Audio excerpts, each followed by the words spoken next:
FreeBSD is a free, open-source operating system based on the Berkeley Software Distribution BSD, a Unix derivative. Known for its reliability, performance, and advanced networking capabilities, it is widely used in servers, embedded systems, and firewalls.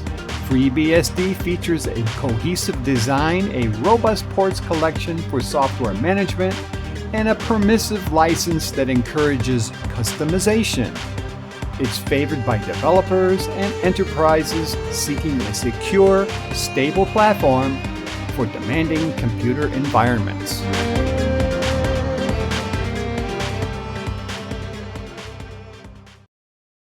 Well, today FreeBSD 14.3 came out, and I've never really done a video of installing. Basically from without using multi-boot. So I'm going to go here and download FreeBSD. I'm going to download for AMD 64, and I'm looking for 14.3 release, and I want the memory stick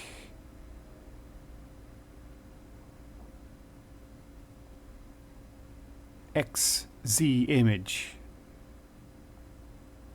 Okay, and I'm downloading. Now we're going to skip here. Wow, 20 minutes. Everybody's downloading it now. Okay, while it's downloading, we're going to also get a special tool we need. It's called the Win32 Disk Imager. It's right there. And we'll download that.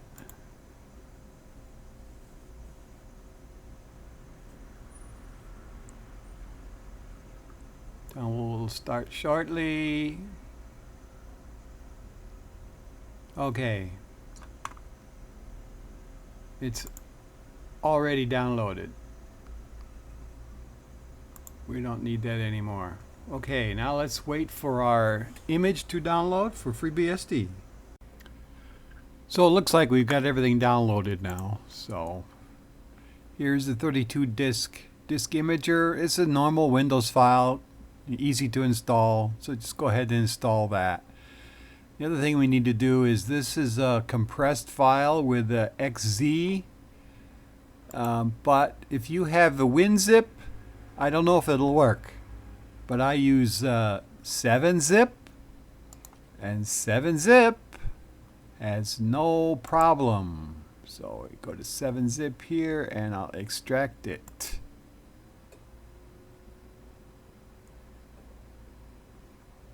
Okay, so here is our actual image file. Let me plug in a USB drive. Okay, it's empty, but that doesn't really matter. Let's go over here and start up our... Okay, we're going to choose our image file, which is in our downloads. This one. And it's got our D drive. Let's make sure D is the USB disk. No problem. And let's write. Warning. Okay, continue. Alright. Okay. So this is going to take some time, and we'll just bypass this again. Okay, so we've created our image, and here's a little thing that you got to be very aware of with FreeBSD. The file system is not recognizable by... Oh, it is. There is an EFI folder. Okay, that's cool. This is 14.3. We're done. Write successful. Okay, now we're going to take this USB drive and we're going to stick it into our target machine. So here we go. Let's get into it. Here is our FreeBSD booted from the USB pen drive, which which we created using Win32 Disk Imager.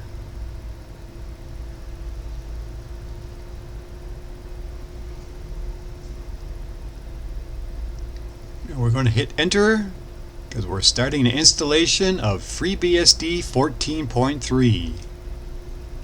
And we'll continue with the default key map.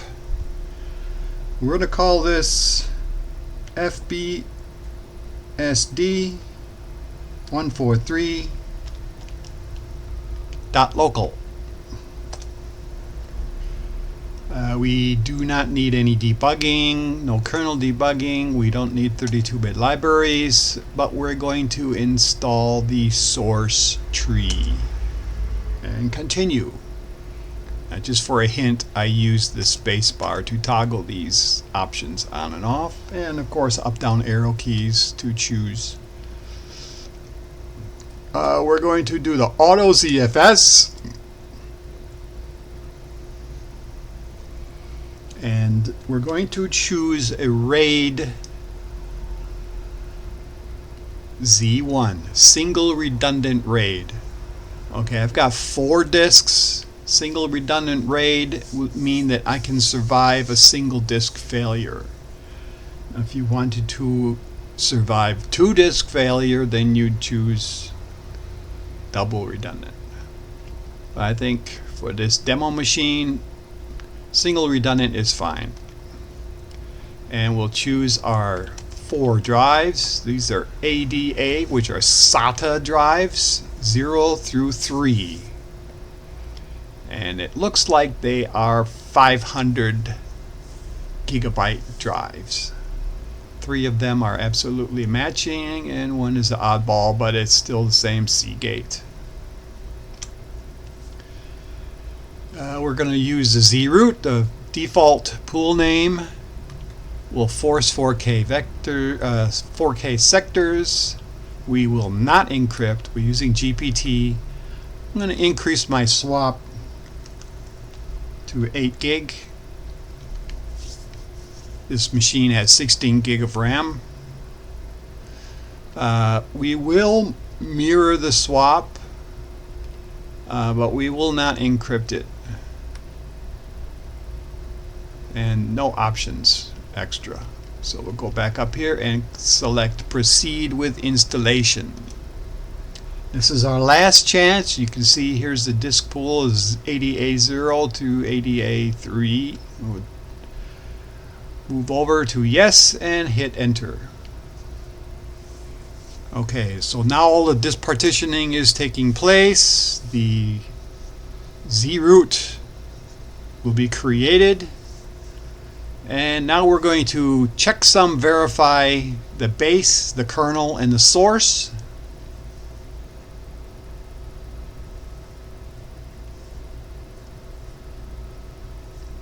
At which point we're going to extract. We're extracting the base, which is the user land in FreeBSD, the kernel very quickly, and then the source tree.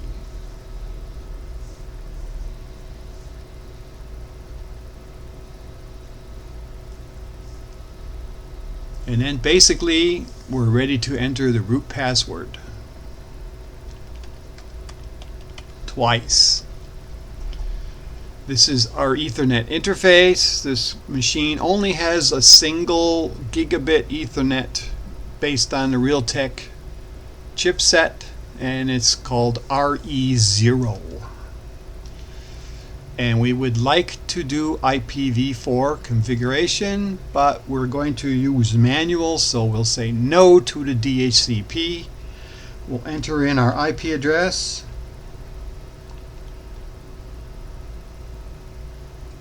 I'm going to use a 252 and the standard subnet default.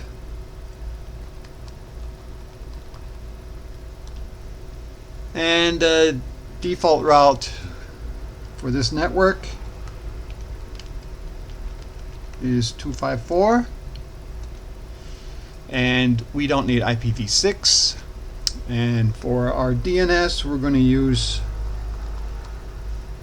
888, and 111. Now our CMOS clock is not set to UTC, so we're going to choose no here. And to get the time zone correct, we'll choose our location. I'm in Asia and Taiwan. Okay, and we'll just say yes. We skip. Okay, we're not going to use a local unbound. This is just a small server. We're going to have SSH daemon, mouse daemon, NTP, which is a network time synchronization protocol, and we'll have it sync on start. And this used to be NTP date, which has been phased out. Why not save power? This is a modern CPU, so we'll use power D, and we do not need to dump any crashes. Okay. Hardening options. Typically I only do two things here on a demo. I would like to clear the temp on a system startup, and I'm going to disable syslog because I don't need the daily emails from the server. I don't need a secure console, and I'm going to disable dtrace. Okay, and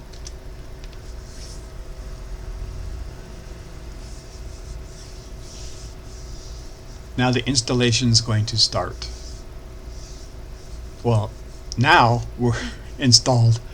We need to install users. So I'm going to answer yes, and I'm going to install myself. I'm Steve. Pleased to meet you. I'm going to use a default UID. My group will be Steve. Now, very importantly, I need to add myself to two groups. That would be the wheel and operator. Now the wheel group, if you're not in the wheel group, you have no way to SSH into the system and then elevate yourself to root with the SU command. You can only do that if you're in the wheel group. The operator allows me to shut down the machine from my user login. I don't need to elevate to root or be a super user in order to shut down the machine. So I'm in the wheel and the operator groups. I'm going to use a default login class. I'm going to use shell as my sh. My whole directory will be home Steve. Directory positions, leave default. No encryption. We're going to use password-based authentication, not an empty password, not a random password. So here's my password, hidden from you. And we're not going to lock out the account after creation. We'll check all this and everything looks right, so we're going to answer yes. And we don't need any extra users at this point, so I'm going to answer no. Now you can check here all the other stuff if you wanted to go back, but we don't need to, so we're going to exit the configuration, and we do not need to do any final modifications. So we're going to reboot.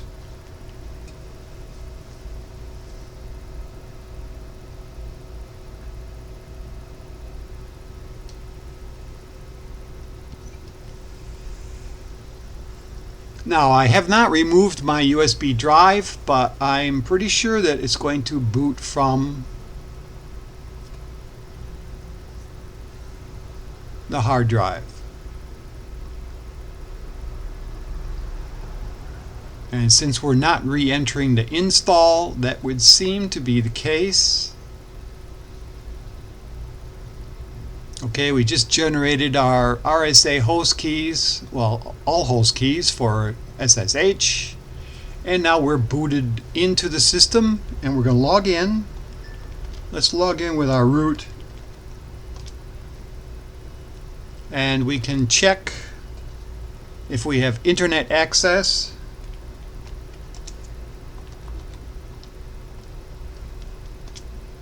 Which we do.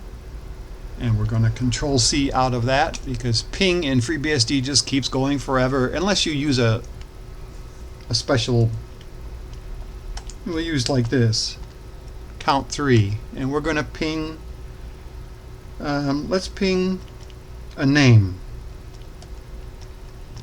see if our DNS is working, and it is, and it's only going to ping 3 times. So there we have it. It's a really quick install of FreeBSD. This is 14.3. It was released on June 10th, 2025. And this is June 11th, so I'm doing this video to show the installation of this latest version of FreeBSD. Thanks for watching.